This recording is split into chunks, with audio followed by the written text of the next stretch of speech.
Magandang umaga sa ating lahat. Ako si Elron Janam Lumbang. Ito ang aking daily devotion sa araw na ito. Nakabatay po ito sa video series ni Pastor Russell Ocampo ng 365 daily devotions. At ang paksa po natin na tatalakayin ngayon ay Obey Before You Complain.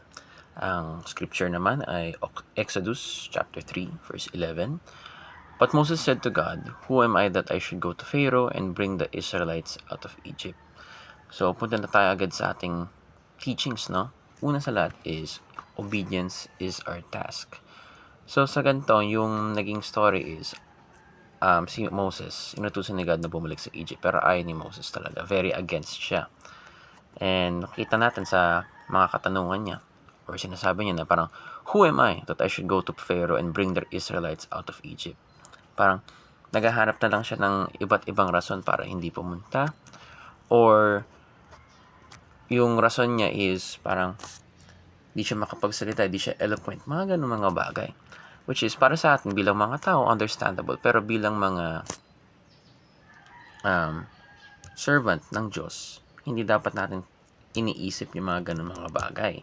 Na kundi, the task is to obey, not to complain. No? So, sa ganun, ay hindi natin dapat pinag-iisipan yung mga di natin kayang gawin. Kung hindi, dapat pinag-iisipan natin yung kayang gawin ng Diyos natin.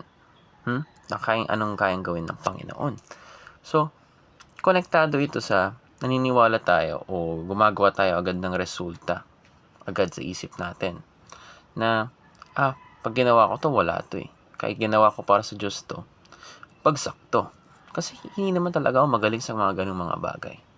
So, hindi dapat natin pinag-iisipan yan, which helps us go to which dinadala tayo sa second topic natin, na results is God's task.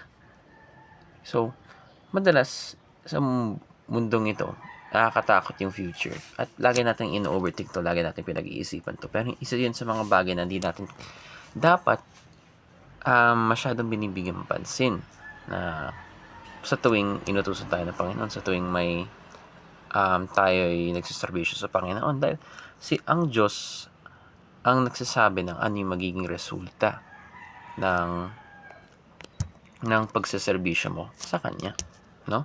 O sa kahit anumang bagay na ginagawa mo. At kung ginagawa mo talaga para sa Diyos, sa huli ng lahat, siya rin ang magde-decide. Siya rin yung magsasabi siya rin yung papayag kung sakaling magsasucceed ka, o magtatagumpay ka, o hindi. Kaya, results is God's task.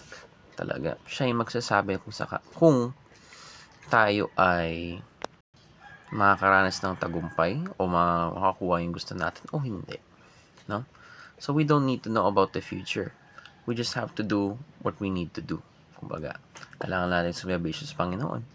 At kung ano man yung magiging resulta nun, si God na ang bahala dun. Si God na ang magsasabi kung tagumpay o hindi. Yun lang. Hindi na natin kailangan i-overthink yun. Basta gawin lang natin yung pinaka-best natin in those situations na tinatawag tayo para sumerbisyo. Sunod, experience God's promise. So, yung mga promise, hindi lang daw naintindihan ko kay Pastor Russell Ocampo, hindi lang to dapat inaalam. Hindi dapat alang itong mga malaman lamang. Kailangan maranasan rin natin. Promise to eh. So, definitely, hindi lang siya dapat malaman na parang alam natin na mangyayari to, pero hindi natin nararanasan. Kaya, God's promises, higiging totoo yun. It is true. Nangyayari. At gusto ng Diyos na nararanasan natin yung promise niya, yung faithfulness niya, yung how He sticks to His word. So, experience God's promise. Na kung sinabi niya, tutulungan ka niya sa ganito, He will reward you in this. Hindi ka niya pababayaan. Sa lahat ng mga promise na yun, sa lahat ng mga pangako na yun, may experience natin yun pag ginagawa natin yung tama. Pag sumiservisyo tayo sa Panginoon, pag ginagawa natin yung inuutos niya na may mga conditions yun, makikita at makikita talaga natin, mararanasan at mararanasan natin 'yun. So 'yun lamang, salamat sa pakikinig at mabuhay.